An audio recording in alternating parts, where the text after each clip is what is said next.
Yemen की border के ऊपर जो सूरत हाल का जिसका सामना है, इसका मतलब है कि पाकिस्तान के अफगानिस्तान से ताल्लुकात मुकम्मल ब्रेकडाउन का शिकार है। इस वक्त जिस किस्म की सूरत हाल हमारी इंटरनेशनल रिलेशनशिप की है कि इस इकनॉमिक क्राइसिस में एक भी दोस्त हमारा पाकिस्तान के साथ खड़ा नज़र नहीं आ रहा और पाकिस्तान की मईशत मुसलसल एक स्लो डाउन की तरफ जा रही है, मुसलसल डिक्लाइन की तरफ जा रही है। और अब तो हालत ये है कि एक तरफ वज़ीर ख़ारजा के दौरों के ऊपर 2.25 अरब रुपया खर्च कर दिया जाता है और दूसरी तरफ हमारे पास सफारत खानों में तनख्वाह देने के लिए पैसे नहीं हैं। पाकिस्तान की सियासी सूरत हाल गुज़श्ता 8 माह से इंतहाई अबतर है और मज़ीद नीचे जा रही है। पाकिस्तान की मुआशी सूरत हाल का बराह रास्त ताल्लुक है इस सियासी सूरत हाल से और जब तक पाकिस्तान की सियासत नहीं थमेगी, पाकिस्तान की मईशत नहीं थमेगी और हमें इसको इस्तेहकाम में लाना है और इस्तेहकाम में लाने का वाहिद तरीका इंतखाबात है। हमने इस हुकूमत ने पिछले 7-8 महीनों में क्या कोशिश नहीं कर ली तहरीके इंसाफ को झुकाने की। ऐसे मज़ाक़ा खेज़ बातें, ऐसी मज़ाक़ा खेज़ स्कैंडल्स लाए जाते हैं कि हंसी आती है। यानी वो हुकूमत जिसका हर शख्स अरबा रुपया लूट के बाहर ले गया है, उसको लगता है कि अपनी घड़ी बेचना जो है वो भी एक जुल्म है। उसको ये लगता है कि चीफ मिनिस्टर के साथ हेलीकॉप्टर में जाना जो है वो भी एक जुर्म है। और जिस तरीके से इन्होंने करप्शन के केसेस बनाने की कोशिश की, नाकाम हुए। उसके बाद इन्होंने टेररिज्म के केसेस बनाए, उसमें नाकाम हुए। और अब इंशाअल्लाह ताला जिस तरीके से हम आगे बढ़ रहे हैं, हमें पूरी उम्मीद है कि जो यहाँ पे पाकिस्तान में ये जो डिसोल्यूशन का हमारा फैसला है असम्बलियाँ तहलील करने का, इसके नतीजे में पाकिस्तान में सियासी प्रोसेस आगे बढ़ेगा, पाकिस्तान में इस्तेहकाम आएगा।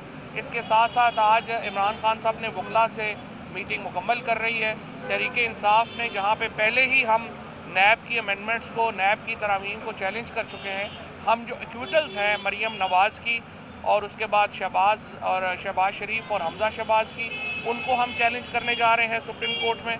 और उसके साथ साथ हमने जो तमाम नैब के केसेस जिसमें इनको 1100 अरब रुपए का बेनिफिट दिया गया, उसको भी हम चैलेंज कर रहे हैं। एक तरफ आप देखिए पाकिस्तान के पास तनख्वाहें देने के पैसे नहीं है, दूसरी तरफ 1100 अरब रुपया जो है वो छोड़ा जा रहा है, जो जाहिर है नाकाबिले कबूल है। और ये हुकूमत जो बरसर इक़्तिदार आई थी, ये सिर्फ अपने मुकदमे छुड़ाने के लिए आई थी और अब सिर्फ ये इंतज़ार कर रही है कि अपीलों का वक्त गुजर जाए तो फिर हम आगे चलें। पाकिस्तान की मईशत ऐसे लोग नहीं चला सकते। हमने देखा है जो तमाशा लगा हुआ है इस वक्त 2 फाइनेंस मिनिस्टर्स के दरमियान, इसहाक डार और मिफ्ता इस्माइल के दरमियान, आप रोज़ उनका तमाशा आपके सामने जो है वो आ रहा है। गैर संजीदा हुकूमत है, नाअहल हुकूमत है और सवाए इसके कि बैरूनी दौरे कर लें और इनको कोई आता जाता नहीं है। बिजली की कीमतें, गैस की कीमतें, तेल की कीमतें आसमान पे बातें कर रही हैं। लोगों का किचन चलाना मुश्किल हो गया है। लिहाजा इस सूरत हाल में इलेक्शन की तरफ बढ़ना ही वो वाहिद हल है जो, और इंशाअल्लाह ताला कल से हम इस हल की तरफ बढ़ेंगे। मुसरत पहले बात करें। बिस्मिल्लाहिर्रहमानिर्रहीम। जैसा कि फवाद भाई ने बताया कि ये जो हुकूमत है, जो इस वक्त के कलील मुद्दत के अंदर इन्होंने कोई 10 अरब से ज़ायद के सैर सपाटे किए, तो ये यहाँ पे बंदरबांट के लिए, इंजॉयमेंट के लिए आए हैं। पहले माशाल्लाह जो गुजरा है, मेरा ख्याल है कि ये सेंचुरी पूरी करना चाहते हैं। पहले कम थे कि आज एक और वो जो एक नॉन सीरियस इनका जो तर्जुमान है, जो इनका मुंशी है, उसको भी इन्होंने फिर फेडरल मिनिस्टर का दर्जा दे दिया। देखें, यहाँ पे पाकिस्तान की आवाम बड़ी जिम्मेदारी के साथ, समझ के साथ इनके तमाम जो अटैक है खान साहब के ऊपर, उसका जवाब दे रही है।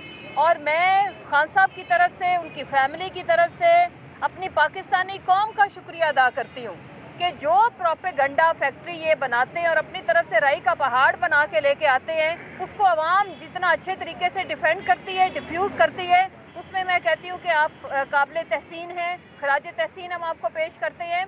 मैं आपकी इत्तला के लिए बताती चलूँ कि आप लोग हमारे मुलाजमों से हमारी गुफ्तगू की रिकॉर्डिंग करने में बिजी रहे। आप लोग हम आपस में क्या बातें करते हैं उस पर आपका ध्यान था।